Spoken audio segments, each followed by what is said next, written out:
तमाम महाराष्ट्रातील जनतेला विनम्र आव्हान आहे। आमच्या पुणे जिल्ह्यामधील खेड तालुक्यामध्ये भामचंद्र डोंगर हा पूर्ण फुटलेला आहे।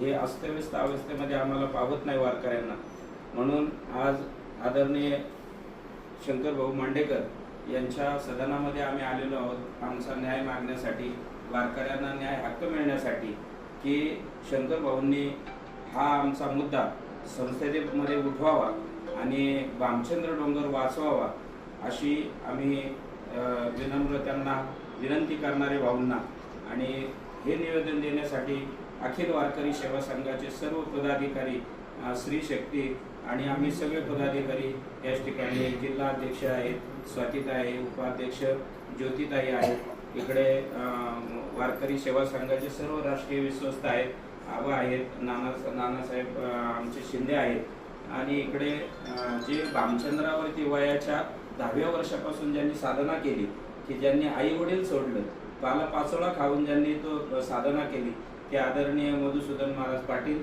ते याच ठिकाणी उपलब्ध आहे। उज्जैनचे असणारे साधू आदरणीय आमचे आचार्य धुमाळ गुरुजी याच ठिकाणी आहोत। आम्ही सगळे मंडळी आमदारांकडे आलेलो आहोत। याचा योग्य पद्धतीने विचार करावा। याचा जर विचार करणार नसेल तर येत्या या आठवड्यामध्ये आम्ही कलेक्टरकडे जाऊन ते निवेदन देऊन वारीच्या आतमध्ये आम्ही आंदोलनाचा पवित्रा घेणार आहे।